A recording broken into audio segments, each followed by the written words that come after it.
Programme को पेश करने में ताउन कर रहे हैं श्री अल्ट्रानेट ऑक्साइड, भारत का विश्वसनीय जंग निरोधक सीमेंट।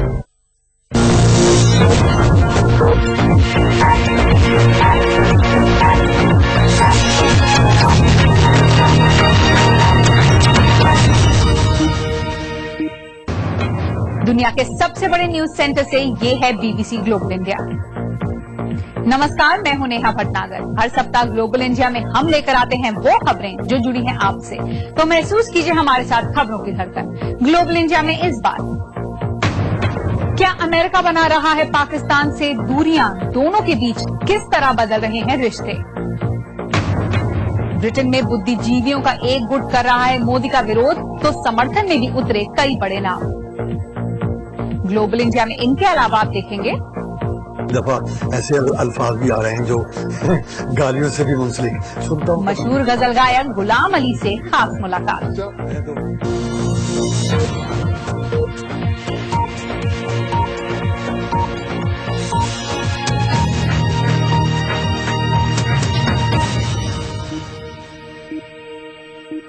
स्वागत है आप सबका ग्लोबल इंडिया की ताजा कड़ी में। एक वक्त था जब अमेरिका पाकिस्तान को एक काफी अहम सहयोगी मानता था, लेकिन जैसे जैसे अमरीकी फौज की अफगानिस्तान से वापसी की तारीख करीब आती जा रही है, जानकार मानते हैं अमेरिका का पाकिस्तान की तरफ रवैया भी बदल रहा है। पाकिस्तान को आर्थिक मदद में भी कटौती की बात हो रही है। क्या पाकिस्तान में अमेरिका की दिलचस्पी कम हो रही है? वॉशिंगटन से ब्रजेश उपाध्याय की रिपोर्ट। साल डेढ़ साल पहले तक अमेरिका से अक्सर इस तरह के बयान सुनाई देते थे। The Haqqani Network, for one, acts as a veritable arm of Pakistan's internal services intelligence agency. इन दिनों पाकिस्तान का जिक्र कम होता है।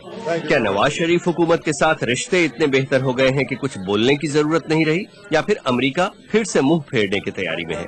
जब पाकिस्तान पर ज्यादा तनकीद की जाती थी तो वो इस उम्मीद पर की जाती थी कि हम तनकीद करेंगे तो पाकिस्तान उसके रद्द-ए-अमल में बदलेगा। मेरा ये ख्याल है कि अब हम उस मरहले पे आ गए हैं जहां जिसको अंग्रेजी में इंडिफरेंस कहते हैं। प्रशासन के अधिकारी ऊर्जा, व्यापार, आतंकवाद पर मदद करने की बात तो करते हैं, लेकिन कांग्रेस जिसके हाथ में खजाने की चाबी है, खामोश नजर आती है। अब एक भारी अक्सरियत अमरीकियों की पाकिस्तान को अमेरिका का दोस्त नहीं समझती। जब मैं सफीर था तो ये बात बार बार कहता था कि हमें ऐसा नहीं होने देना चाहिए क्योंकि इसका नुकसान होगा पाकिस्तान को। मेरा ख्याल है कि अब वो जो खतरे की घंटियां हम बजाते थे वो खतरा आ गया है, और कांग्रेस में बहुत मुश्किल होगा किसी भी इंतजामिया का ये कहना कि आप $1.5 अरब सालाना पाकिस्तान के लिए यकीनी तौर पर मंजूर करें। इसके अलावा जिस कैरी लुगर बर्मन बिल के तहत पाकिस्तान को हर साल $1.5 अरब आर्थिक मदद देना तय हुआ था, उसकी हिमायत करने वालों में से कोई अब कांग्रेस में नहीं है। विदेश विभाग ने मौजूदा बजट में पाकिस्तान के लिए कांग्रेस से जितनी रकम की मांग की है वो पिछले साल से भी कम है। उस रकम को मंजूर करने के लिए भी कांग्रेस की शर्तों की लिस्ट लंबी होती जा रही है। सेनेटर अब पाकिस्तान पॉलिसी के बारे में नहीं, सीरिया, ईरान और यूक्रेन के बारे में बात करना ज्यादा पसंद करते हैं। विश्लेषकों का कहना है कि अमेरिका पाकिस्तान से मुंह तो नहीं फेरेगा, लेकिन कोशिश एक ऐसे रिश्ते की होगी जो न ठंडा हो न गर्म। अमेरिका को पाकिस्तान से वो सब नहीं मिल रहा है जो वो चाहता है। पाकिस्तान को भी अमेरिका से मन मुताबिक चीजें नहीं मिल रही। अगर अमेरिका और पाकिस्तान दोनों को एक दूसरे से 40 से 60% भी मिल रहा है तो उसे सामान्य कामकाजी संबंध माना जाएगा। देखने वाली बात यह होगी कि वॉशिंगटन के इस बदलते मौसम को इस्लामाबाद एक नए मौके की तरह देखेगा या एक संकट की तरह। Brajesh Upadhyay, BBC, Washington. इसी मुद्दे पर कुछ वक्त पहले हमने बात की दिल्ली में कूटनीतिक मामलों के जानकार सुशांत सरीन से, और जाना कि वो कैसे देखते हैं अमेरिका और पाकिस्तान के संबंधों को। 2011 में जो वाकयात हुए, चाहे वो ओसामा वाला जो रेड था या फिर उसके बाद जो सलाला पर अटैक हुआ ट्राइबल एरियाज में जिसमें 26 पाकिस्तानी सैनिक मारे गए, उसके बाद जो एक कशीदगी आई थी पाकिस्तान और अमेरिका के रिश्तों में, वो काफी हद तक खत्म हो गई है। एक प्रोसेस ऑफ एंगेजमेंट उनका दोबारा शुरू हुआ है, लेकिन इसमें मुद्दा ये है कि क्या ये कोऑपरेशन तभी तक रहेगी जब तक अमेरिका को पाकिस्तान की जरूरत है, यानी कि इस साल के आखिर तक, और उसके बाद अमेरिका का रवैया बदल जाएगा। क्या अमेरिका पाकिस्तान के ऊपर निर्भर रहेगा अगर वो अपने सैनिक अफगानिस्तान में रखता है? ये शायद 2015 में बात पता लगेगी। तो भारत और अमेरिका के संबंध पर क्या कुछ असर पड़ सकता है अगर अमेरिका और पाकिस्तान के बीच ये समीकरण और बदलते हैं? बिल्कुल, भारत और अमेरिका के जो रिश्ते पिछले कई सालों में डेवलप हुए, उसमें वो जो पुराना हाइफिनेशन होता था कि इंडिया, पाकिस्तान और अमेरिका, वो मेरे ख्याल हाइफिनेशन काफी हद तक हट गया था। अमेरिका ने ही हटाया था। ये अलग बात है कि भारत अभी तक उस हाइफिनेशन से अपने आप को अलग नहीं कर पाया। मेरा मानना यह है कि अगर भारत को अमेरिका के साथ अपने रिश्ते बनाने हैं तो उसको पाकिस्तान के स्पेक्ट्रम से नहीं बनाने चाहिए या अफगानिस्तान के स्पेक्ट्रम से नहीं बनाने चाहिए, वो अपने हिसाब से बनाने चाहिए। लेकिन ये जरूर है कि हमारे अफगानिस्तान में इंटरेस्ट है। जो हमारे इंटरेस्ट है वो कुछ हद तक अमेरिका के साथ मेल खाते हैं और कुछ हद तक हमारे और अमेरिका के इंटरेस्ट जो हैं अफगानिस्तान में या पाकिस्तान में भी उनमें एक डाइवर्जेंस है। लेकिन दो बड़े मुल्कों की तरह और दो अच्छे मित्रों की तरह हमको ये दोनों डाइवर्जेंसेस और कन्वर्जेंसेस को लेकर के आगे बढ़ना चाहिए। वैसे तो पाकिस्तान चीन के नजदीक रहा है, पर क्या अमेरिका से अगर कुछ दूरी बढ़ती है तो क्या चीन और पाकिस्तान के रिश्ते भी बदलेंगे? चीन में एक लिहाज से उनके साथ पाकिस्तान के रिश्ते तो बहुत अच्छे रहे हैं चीन के, लेकिन जिस तरह की मदद अमेरिका ने पाकिस्तान की है, चाहे वो आर्थिक हो या सैनिक मदद हो, वो चीन ने अभी तक उस लिहाज से नहीं की। ये जरूर है कि परमाणु हथियार और मिसाइलें दी हैं पाकिस्तान को, लेकिन चीन और अमेरिका की उस लिहाज से तुलना नहीं की जा सकती। चीन को एक बहुत बड़ा जो फिक्र है वो ये है कि पाकिस्तान में जिस तरह के कट्टरपंथी गुट हैं जो चीन में भी सक्रिय हैं, उसका चीन को काफी उनको एक बहुत बड़ा कंसर्न है और वो पाकिस्तान के साथ ये इशू रेस करते रहते हैं। ये थे कूटनीतिक मामलों के जानकार सुशांत सरीन। ग्लोबल इंडिया में आगे देखिए, लंदन में भारतीय उच्चायोग के खिलाफ अप्रवासी भारतीयों ने शुरू की ऑनलाइन याचिका, कहा होता है खराब बर्ताव।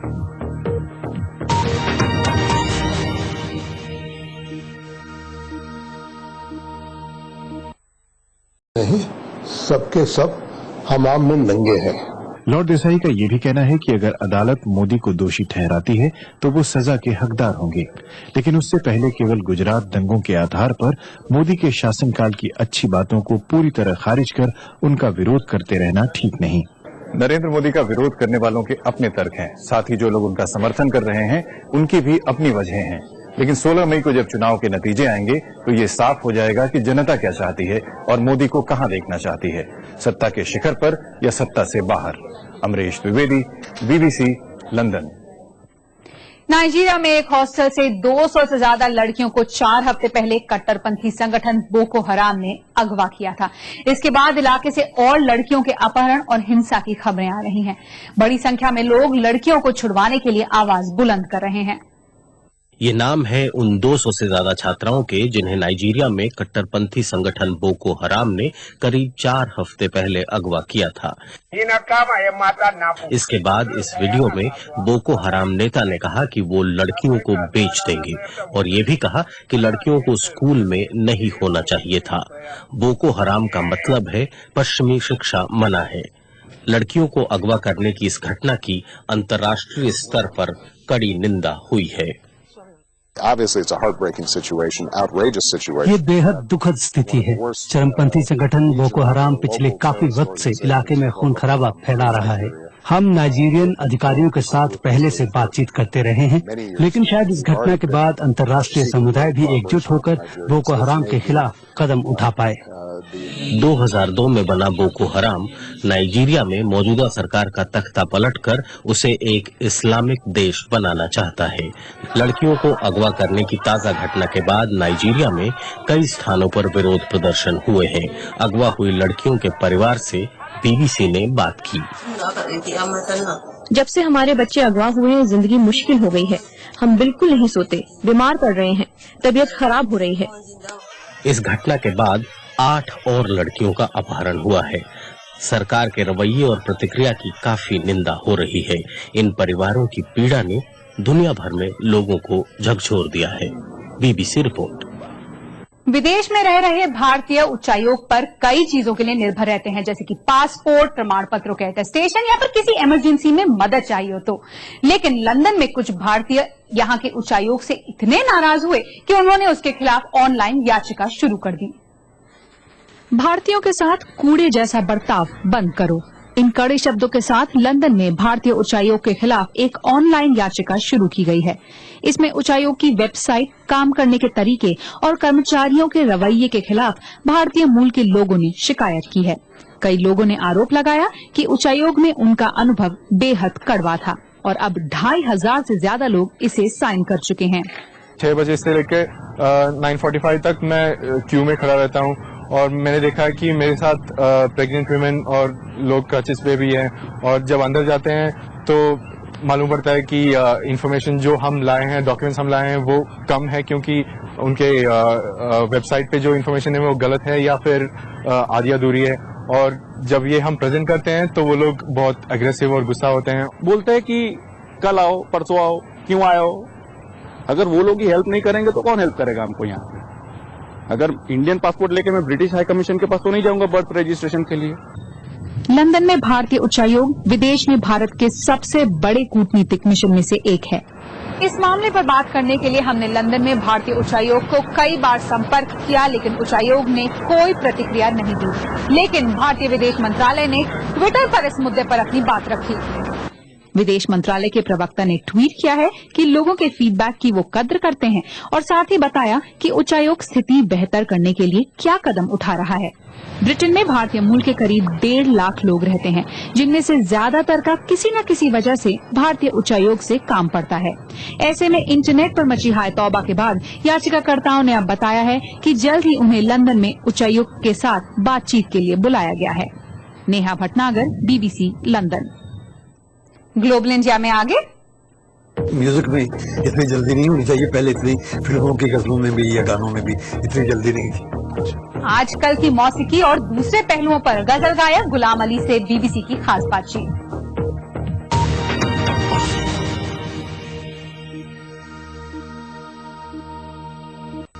आप देख रहे हैं ग्लोबल इंडिया, मैं हूं नेहा भटनागर। स्मार्टफोन से सेहत पर नजर रखने का चलन तेजी से बढ़ रहा है। ब्लड प्रेशर से लेकर इंसुलिन लेवल और एक्सरसाइज तक स्वास्थ्य से जुड़ी तमाम चीजें मोबाइल से ही मापने के लिए बाजार में इस वक्त करीब 1 लाख ऐप्स हैं। हालांकि इनसे लोग खुद ही अपनी सेहत का ध्यान रख सकते हैं, लेकिन यूरोपियन कमीशन के मुताबिक तेजी से बढ़ती हेल्थ एप्स इंडस्ट्री के कुछ नुकसान भी हैं और इस पर कुछ नियंत्रण लगाने की बात भी की जा रही है। ब्रिटानी कंपनी जेनेटिक डिजिटल ने डॉक्टरों के लिए एक ऐप बनाया है। इससे डॉक्टर मरीजों को बता सकेंगे कि लिवर की बीमारियों का रिस्क कितना है। इस ऐप से चिकित्सा से जुड़े आंकड़े सभी की समझ में आ सकेंगे। अगर नारंगी बत्ती जले तो बीमारी का रिस्क कम है और अगर बत्ती लाल हो तो समझिए खतरे की घंटी है। ये कोई अकेला मेडिकल ऐप नहीं है। बाजार में हजारों ऐप हैं जिनकी मदद से लोग अपने स्वास्थ्य पर नजर रख रहे हैं। हर हफ्ते स्वास्थ्य से जुड़े कम से कम 500 ऐप बाजार में आते हैं। इनमें से अधिकतर आईट्यून्स या गूगल के ऑनलाइन स्टोर के जरिए बिकते हैं। कौन सा ऐप मरीजों के लिए अच्छा है और कौन सा खराब, ये अभी तक तो ऑनलाइन स्टोर ही तय करते हैं, लेकिन जब बाजार में इतने अधिक ऐप हों तो ये रिस्क होता ही है कि कुछ खराब ऐप भी आ जाएं जो लोगों को नुकसान पहुंचाएं। ब्रिटिश संस्था डायबिटीज यूके के टेक्नोलॉजी प्रमुख सईद डजानी डायबिटीज रोगियों को ऐप दिखाते हैं जो ब्लड शुगर का स्तर मापता है, लेकिन वो बताते हैं कि बाजार में ऐसे सैकड़ों ऐप हैं जो अलग अलग तरीके से काम करते हैं। एक डॉक्टर के लिए ये मुश्किल स्थिति है। सब ऐप अलग चीजों को अलग अलग तरह से मापते हैं। ऐसे में कोई चिकित्सकीय फैसला करना तब तक मुश्किल हो सकता है जब तक कोई एक ही ऐप ना हो, मगर बाजार में एक ऐप हो ये भी अच्छा नहीं, या फिर ऐसा हो कि कोई समान मानदंड हो, और यूरोपीय कमीशन यही कोशिश कर रहा है। यूरोपीय आयोग का मानना है कि अधिक से अधिक मरीज अपने स्वास्थ्य पर नजर रखने के लिए ऐप्स का इस्तेमाल कर रहे हैं, जिससे यूरोप में अगले 3 सालों में स्वास्थ्य खर्च में $140 अरब तक की गिरावट हो सकती है। इसी कारण आयोग ऐप मेकर्स पर बहुत अधिक नियम नहीं लगाना चाहता, लेकिन गंभीर बीमारियों से ग्रस्त मरीजों को ध्यान में रख उसे लगता है कि कुछ जरूरी नियम बनाए भी जाने चाहिए। BBC report. और अब तकनीक की दुनिया की कुछ खबरें क्लिक में।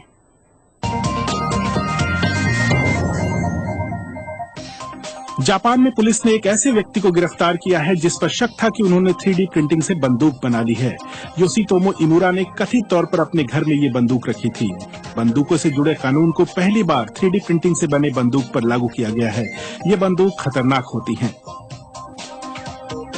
ईज़ीजेट अब अपने विमानों पर नजर रखने के लिए ड्रोन्स का इस्तेमाल करने जा रहा है। कंपनी को उम्मीद है कि अगले साल ऐसे रोबोट आ जाएंगे जो हवा में ही विमान की गड़बड़ी ठीक कर सकेंगे। इनमें लेजर और वीडियो कैमरा भी होगा जो विमान की सारी जानकारी इंजीनियरों तक पहुंचाएगा। गेमिंग को भूल जाइए, नॉर्वे की सेना ने वर्चुअल रियलिटी वाले हेडसेट ऑक्यूलस रिफ्ट का नया इस्तेमाल निकाला है। इस हेडसेट से टैंक चलाए जा सकेंगे। टैंकों पर लगा कैमरा ड्राइवर को बाहर की दुनिया की पूरी तस्वीर देगा, जिससे ड्राइवर को टैंक चलाने में मदद मिलेगी। दक्षिण कोरिया में नए किस्म के रसोई के सामान आ रहे हैं जो पूरी तरह SMS से कंट्रोल किए जा सकते हैं। वहाँ एक ऐसा फ्रिज बिक रहा है जो यूजर को फ्रिज के अंदर की तस्वीर मोबाइल पर भेज देता है। ग्लोबल इंडिया में अगले सप्ताह दिखाएंगे कैसे चीन में रोबोट बने बावर्ची और बैरे, और सुनाएंगे अजीबोगरीब गुमनाम हो चुके वाद्य यंत्रों के सुर। गजल गायकों की बात हो तो कई लोगों के जहन में उस्ताद गुलाम अली का नाम ही आता है। पाकिस्तानी गजल सम्राट उस्ताद गुलाम अली के दीवाने भारत या बांग्लादेश में ही नहीं बल्कि अमेरिका और ब्रिटेन में भी हैं। वो हाल ही में लंदन में बीबीसी स्टूडियो आए। बीबीसी उर्दू के हमारे साथी शफी नकी जामी ने उस्ताद गुलाम अली के साथ खास बातचीत की। गुलाम अली साहब, आप तशरीफ लाए, बहुत बहुत शुक्रिया। जी, आपने बुलाया, बस आपका बहुत बहुत शुक्रिया। जब आप गाते हैं तसव्वुर किस चीज का होता है, कलाम का, मौसीकी का, जिनके सामने गा रहे हैं उनका, या अपनी धुन का और अपने शौक का? ये इसमें सब आ जाते हैं। सुनने वालों का भी जिक्र है, सुनाने वाले का भी जिक्र है और लफ्जों का भी जिक्र है। ये सब की फीलिंग का काम है सारा। परफेक्ट। अच्छा, पहले होता ये था कि गजलें आया करती थी, या अब जाया करती हैं। पहले गजलें आया करती थी, अब क्या गजलें वाक़तन आती है या गजलों की आमद कम हो गई है? नहीं, ये बात नहीं है। गजल अब भी गजल है अगर उसको सही ढंग से गाया जाए। तो अब जो ये इंटरनेट का जमाना है, लोग बटन दबाते हैं, यूट्यूब पे जाते हैं, सुन लेते हैं, इसके बारे में कभी इसने आपको तंग किया? इसके बारे में आपने सोचा ये क्या हो रहा है? ये असल में ये हो रहा है कि जब यहाँ तक बात पहुंच जाए ना तो फिर कहीं पर्दा नहीं रहता। पहले पर्दे के पीछे काम होता था, अब सबके सामने हो रहा है जो कुछ भी हो रहा है। तो उसमें ओरिजिनलिटी उतनी नहीं रहती जितनी उस काम में पर्दे में रहती है। पहले गानों से फिल्मों की शनाख्त थी, फिल्मों से गानों की शनाख्त थी। आजकल क्या हो रहा है? फिल्में गानों को लूट कर रही है, गाने फिल्मों को? असल में थोड़ा सा दुनिया जल्दी में है, तो हर काम जल्दी हो रहा है। अच्छा, जल्दी म्यूजिक में इतनी जल्दी नहीं होनी चाहिए। पहले इतनी फिल्मों की गजलों में भी या गानों में भी इतनी जल्दी नहीं थी। अच्छा, तो आराम से आदमी सोच कर बनाता था, लफ्ज बहुत अच्छे होते थे।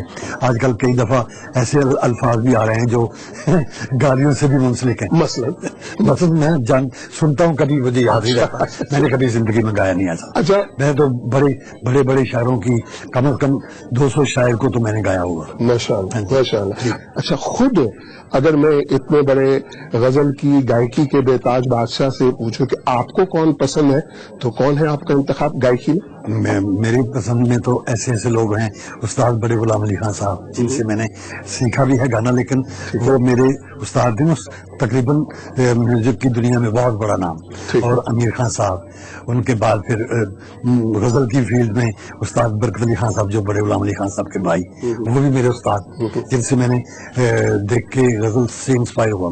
अगर मैं आपसे ये पूछूं कि बड़ी जाती सी चीज जो लोग आपके बारे में जानना चाहेंगे, किसी डिश में, किसी खाने में आपकी दिलचस्पी है? सबसे ज्यादा खाने में क्या पसंद? सादगी। सादा खाना। कभी गुलाम अली ने इश्क किया? बिल्कुल, इसके बगैर क्या हो सकता है? कभी गलियों में सीटी बजाई?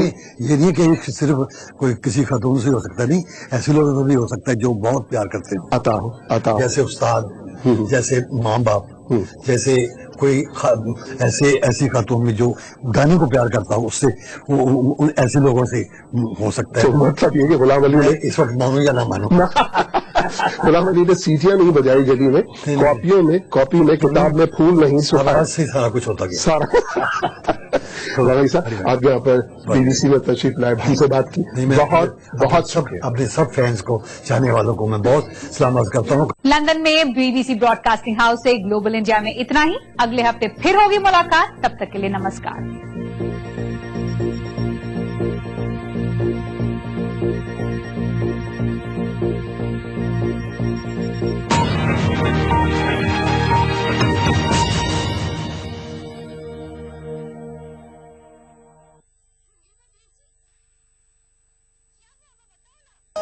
इस प्रोग्राम को पेश करने में ताउन किया Shri ultra red oxide, Bharat का विश्वसनीय जंग रोधक सीमेंट।